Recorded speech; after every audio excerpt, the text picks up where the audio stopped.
अस्सलाम वालेकुम स्टूडेंट्स। आज हम पढ़ने जा रहे हैं केमिकल नेचर ऑफ डीएनए। तो डीएनए को फर्स्ट टाइम किसने डिस्कवर किया था? एक जर्मन केमिस्ट था, फ्राइडरिक मिस्टर, एक जर्मन केमिस्ट था। इसने 1869 में मेंडल का वर्क पब्लिश होने के 4 साल बाद डीएनए को डिस्कवर किया। 1869 में इस बंदे ने मेंडल का वर्क पब्लिश होने के 4 साल बाद डीएनए को डिस्कवर किया। इसने डीएनए को कैसे डिस्कवर किया? इसने ह्यूमन पस सेल्स लिए और उसके न्यूक्लियस से वाइट कलर के सबस्टांसेस को एक्सट्रैक्ट किया। फिर फिश का स्पर्म लिया तो उसके न्यूक्लियस से वाइट कलर के सबस्टांसेस को एक्सट्रैक्ट किया।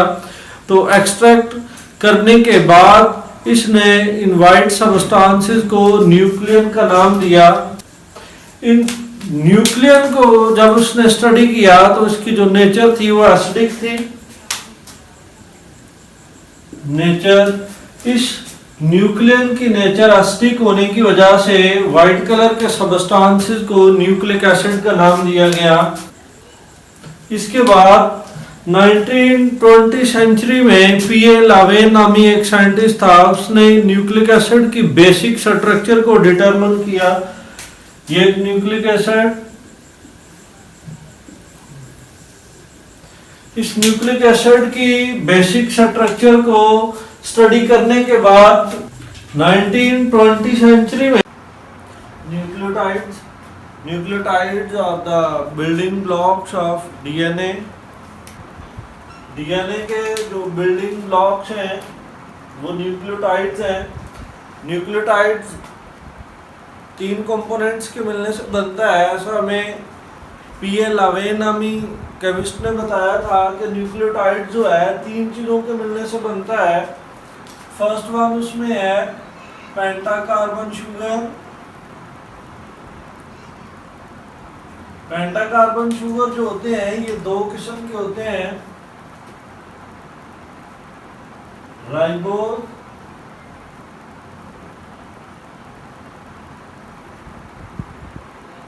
और दूसरा जो होता है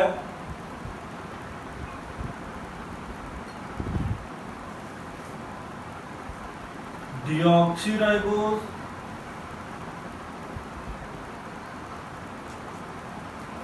सेकेंड कंपोनेंट जो होता है न्यूक्लियोटाइड का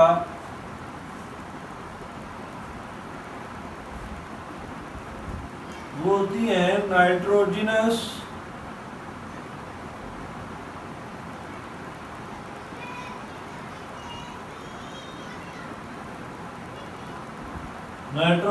बेसिस। तो ये नाइट्रोजिनस बेसिस जो होती हैं 2 किस्म की होती हैं, प्यूरीन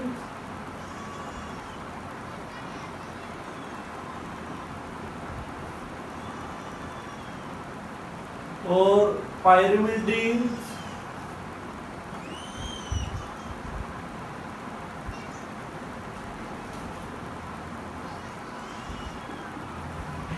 प्यूरीन्स जो होती हैं ये डबल रिंग्ड होती हैं।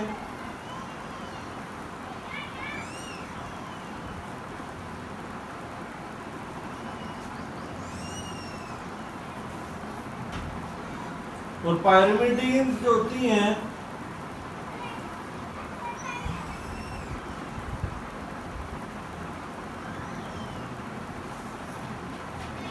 ये सिंगल रिंग्ड होती हैं। और लास्ट में फास्फेट ग्रुप होता है या इसको फास्फोरिक एसिड भी बोलते हैं। अब राइबोज और डीऑक्सीराइबोज में क्या डिफरेंस है? तो ये पेंटाकार्बन शुगर होता है। पेंटाकार्बन शुगर की 2 टाइप्स हैं, राइबोज और डीऑक्सीराइबोज। से ऑक्सीजन को रिमूव कर दें तो उसको कहेंगे डीऑक्सीराइबोज। अगर ऑक्सीजन इसके साथ ही अटैच रहे तो उसको राइबोज कहेंगे। और अगर ऑक्सीजन को यहाँ से हम रिमूव कर दें कार्बन नंबर 2 से अगर ऑक्सीजन को रिमूव कर दिया जाए तो उसको बोलते हैं डीऑक्सीराइबोज। अब प्यूरीन जो होती है डबल रिंग होती है, ये दो किस्म की होती हैं, एडेनिन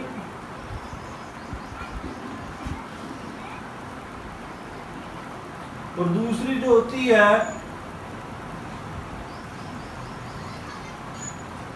गवानीन। सिंगल रिंग जो होती हैं वो 3 होती हैं, यूरासिल,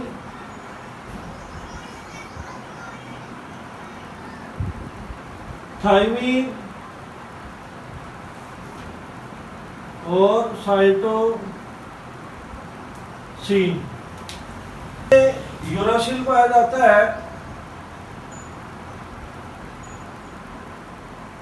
और डीऑक्सीराइबोज में एडेनिन, गवानीन, थायमीन और साइटोसिन। न्यूक्लियोटाइड, और यहां से डिफरेंस पूछता है न्यूक्लियोटाइड और न्यूक्लियोसाइड का। अगर हम न्यूक्लियोसाइड की बात करें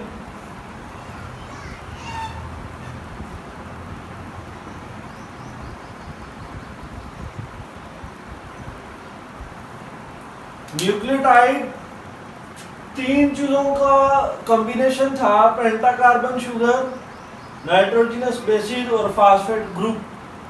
अगर फास्फेट ग्रुप को हम रिमूव कर दें, फास्फेट ग्रुप ऐड ना हो, तो जिस कंपाउंड में फास्फेट ग्रुप एब्सेंट होगा उसको न्यूक्लियोसाइड बोलेंगे। पेंटाकार्बन शुगर, नाइट्रोजनस बेसिस और फास्फेट ग्रुप मौजूद होगा उसको न्यूक्लियोटाइड बोलेंगे। जिसमें पेंटाकार्बन शुगर और सिर्फ नाइट्रोजनस बेसिस प्रेजेंट होंगी उसको न्यूक्लियोसाइड कहेंगे। यहाँ पे क्या होगा, इस कार्बन के साथ एक फास्फेट ग्रुप अटैच होगा। अब दो न्यूक्लियोटाइड एक दूसरे के साथ अटैच हो रहे हैं, इसकी नंबरिंग कर लेते हैं। न्यूक्लियोटाइड का 5 प्राइम जो होता है और दूसरे न्यूक्लियोटाइड का 3 प्राइम जो होगा 1 2 3। एक न्यूक्लियोटाइड का 5 प्राइम और दूसरे न्यूक्लियोटाइड का 3rd प्राइम जो होता है, यहां से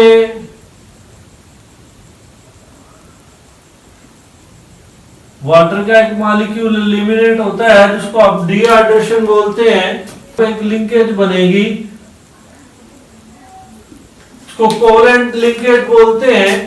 अब आपको पता है यहां पे कार्बन होता है, एलिमिनेट होगा, एक हाइड्रोजन ये वाला जाएगा, हाइड्रोक्सिल ये वाला जाएगा, ये यहां से एलिमिनेट हो जाएगा। इस कार्बन और ऑक्सीजन के बीच में बॉन्ड बन जाएगा। अब ये जो बॉन्डिंग हो रही है इसके बीच में कार्बन ऑक्सीजन और फास्फोरिक ग्रुप की, यहां पे कार्बन ऑक्सीजन और फास्फोरस ग्रुप की, ये एक स्टर बॉन्ड है, ये दूसरा स्टर बॉन्ड है, तो उसको बोलते हैं फास्फोडाइस्टर लिंकेज। एक स्टर लिंकेज ये है, एक स्टर लिंकेज ये है, तो उसको क्या बोलेंगे, फास्फो। इसी तरह इसका 5 प्राइम और इसका 3 प्राइम जो है वो फ्री है, यहाँ पे थाउजेंड्स की तादाद में आके न्यूक्लियोटाइड्स अटैच होंगे और इस तरह न्यूक्लियोटाइड के एक लॉन्ग चेन बनेगी जिसको हम बोलते हैं पॉलीन्यूक्लियोटाइड। ये फास्फोडाइस्टर लिंकेज था, एक बार फिर से देख लें। यहाँ से वाटर का एक मॉलिक्यूल एलिमिनेट होता है, एक वाटर मॉलिक्यूल यहाँ से एलिमिनेट होता है। कार्बन, ऑक्सीजन और फास्फेट के बीच में जो लिंकेज होती है उसको बोलते हैं स्टर लिंकेज। एक बॉन्ड यहाँ पे बनेगा, एक यहाँ पे बनेगा, तो ये फर्स्ट स्टर लिंकेज है, ये सेकंड स्टर लिंकेज है, तो इन दोनों को बोलते हैं फास्फोडाइस्टर लिंकेज। तो स्टूडेंट्स अब हम देखते हैं प्यूरीन्स और pyrimidines. Purines double ring nitrogen containing bases होती हैं और पायरिमिडीन्स जो होती हैं ये सिंगल रिंग होती हैं। तो अब ये जनरल फार्मूला है प्यूरीन का। अब प्यूरीन जो होती हैं ये दो किस्म की होती हैं, एक होती है एडेनिन, गवानीन। एडेनिन और गवानीन दोनों डबल रिंग होती हैं और पायरिमिडीन्स की निस्बत ये बड़ी होती है, larger as purines are larger as compare to pyrimidines. अब हम क्या करेंगे, अगर हम यहाँ से इस हाइड्रोजन को एलिमिनेट कर दें, रिमूव कर दें और यहाँ पे हम अमाइन ग्रुप अटैच कर दें तो ये नाइट्रोजनस बेस जो है ये एडिनिन बन जाएगी। अगर यहाँ पे अमाइन ग्रुप अटैच करेंगे तो ये एडिनिन बन जाएगी। और अगर इस अमाइन ग्रुप को उठा के हम यहाँ पे लगा दें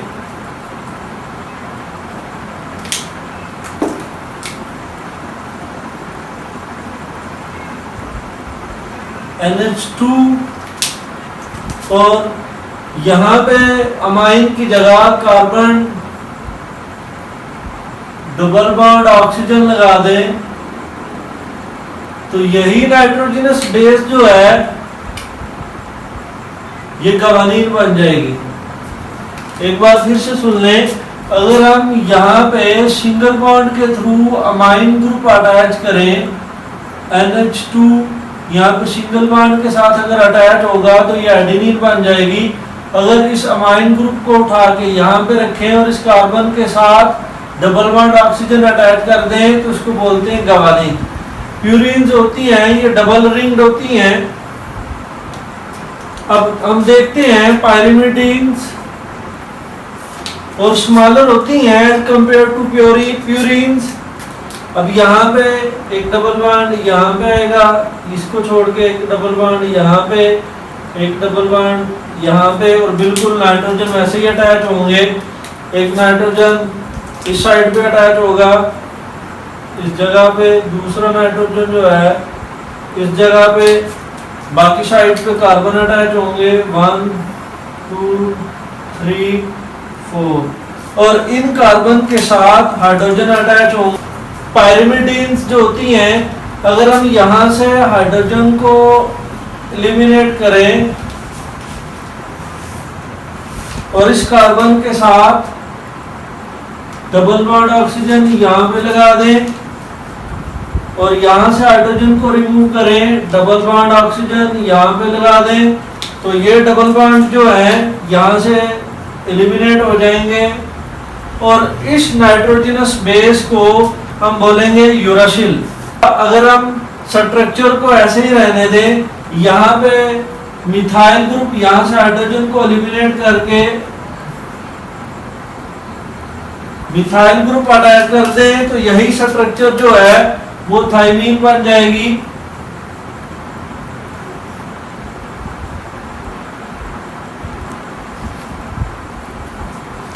और अगर हम नाइट्रोजनस बेस को वैसे ही रहने दें जैसे जनरल स्ट्रक्चर था,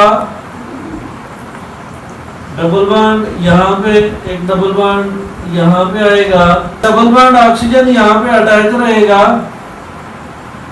और यहाँ से हम ऑक्सीजन को एलिमिनेट करके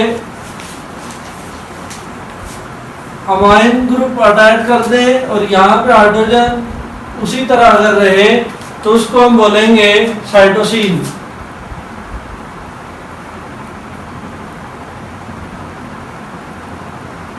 अगर अमाइन ग्रुप अटैच कर देंगे तो साइटोसिन बन जाएगा, अगर मिथाइल ग्रुप अटैच कर देंगे तो थाइमीन बन जाएगा। अगर इस कार्बन के साथ डबल बॉन्ड ऑक्सीजन, यहाँ पे डबल बॉन्ड ऑक्सीजन तो यूरासिल बन जाएगा। ये नाइट्रोजनस बेसिस थी।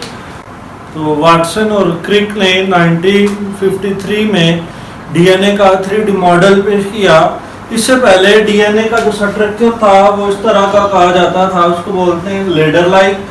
जब ये सेल डिवीजन से पहले का स्ट्रक्चर है, जो ही सेल डिवीजन शुरू होती है तो उसका स्ट्रक्चर जो होता है, डीएनए जो होता है वो कॉइल होना शुरू हो जाता है। डिवीजन से पहले इस तरह की स्ट्रक्चर होती है। जो ही सेल डिवीजन शुरू होती है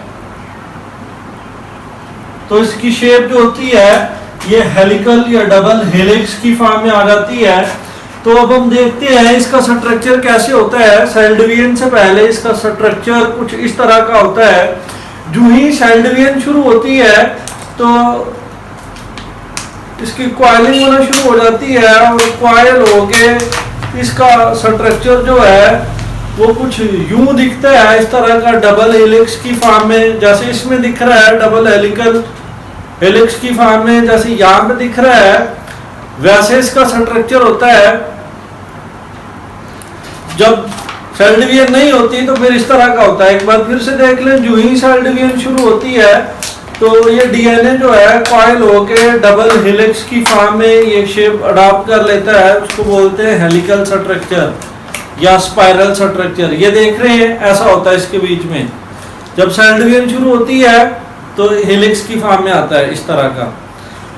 तो इसकी स्ट्रक्चर इस तरह लेडर लाइक होती है, सेल डिवीजन के बाद हेलिक्स की फॉर्म में आ जाती है। तो ऐसा हमें किसने बताया था? ये एक साइंटिस्ट थी, रोजालिंड फ्रैंकलिन। रोजालिंड फ्रैंकलिन ने एक्सरे डिफ्रैक्शन टेक्निक इस्तेमाल की, एक्सरेज की बम्बार्डमेंट करवाई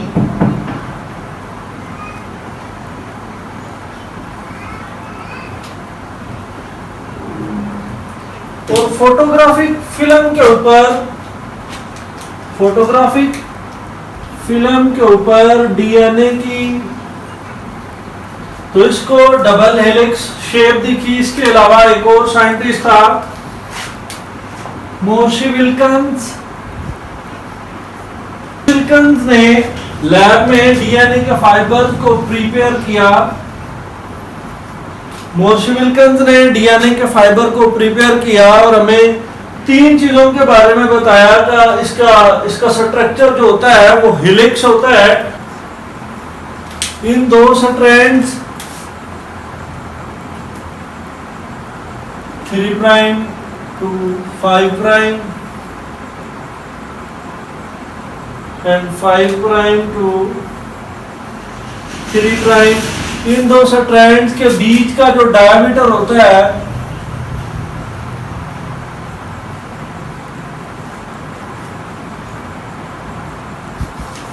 वो 2 नैनोमीटर होता है। इसको 20 एंगस्ट्रम भी बोलते हैं। अब इसके एक टर्म में, ये टर्म इसको बोलते हैं माइनर ग्रूव और इसको बोलते हैं मेजर ग्रूव।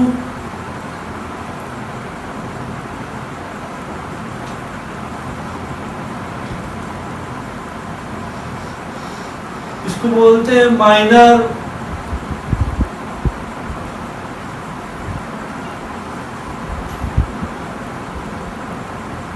ग्रूव।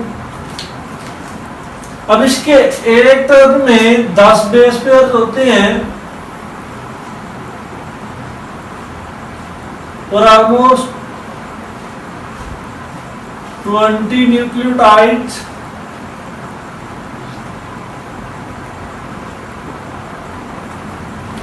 और मेजर ग्रूव में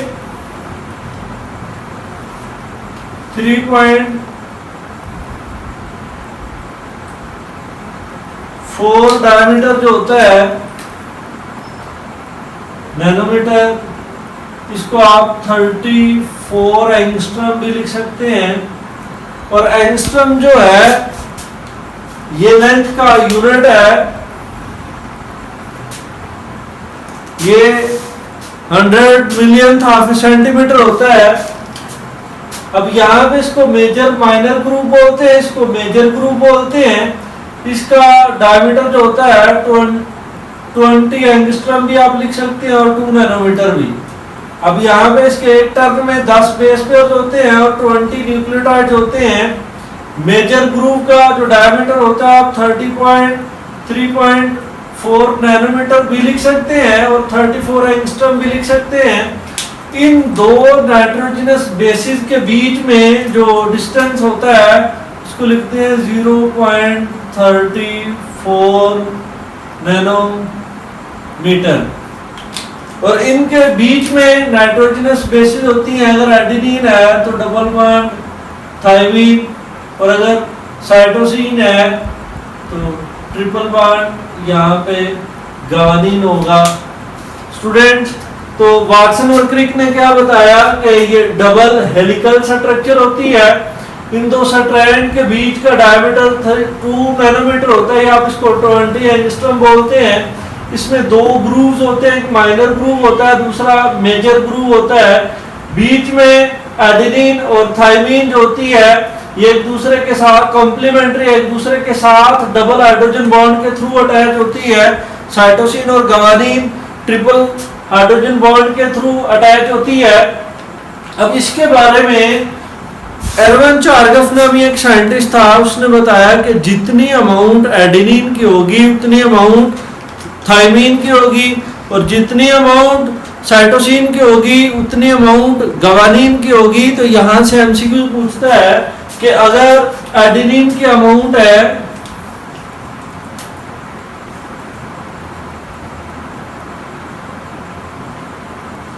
20%, तो थायमीन की कितनी होगी? थायमीन की 20%, साइटोसिन की अगर 30% है तो गवानीन की कितनी होगी? तो गवानीन की भी 30% होगी। एडेनिन और थायमीन के बीच में डबल हाइड्रोजन बॉन्ड होता है, तो उसकी रीजन ये है कि यहाँ पे दो हाइड्रोजन एटम ट्रैप होते हैं, एक हाइड्रोजन ये वाला और एक हाइड्रोजन ये, तो उसके बीच में डबल हाइड्रोजन बॉन्ड बनता है। अब साइटोसिन और गवानीन के बीच में 3 हाइड्रोजन बॉन्ड बनते हैं, तो एक हाइड्रोजन ये हाइड्रोजन बॉन्ड यहाँ पे बनता है, एक यहाँ पे बनता है और एक यहाँ पे बनता है। तो इन दो नाइट्रोजनस बेसिस के बीच में जितने हाइड्रोजन एटम आएंगे उतने बॉन्ड बनेंगे। अब गवानीन और साइटोसिन के बीच में 3 आ रहे हैं, 1 2 3, तो गवानीन और साइटोसिन के बीच में ट्रिपल हाइड्रोजन बॉन्ड बनेंगे, और एडेनिन और थायमीन के बीच में 2 हाइड्रोजन बॉन्ड आ रहे हैं, तो इनके दरमियान डबल हाइड्रोजन बॉन्ड बनेंगे। अब हम देखते हैं ये न्यूक्लियोटाइड्स कैसे एक दूसरे के साथ अटैच होते हैं। ये एक दूसरे के एंटी पैरेलल होते हैं, 5 प्राइम टू 3 प्राइम,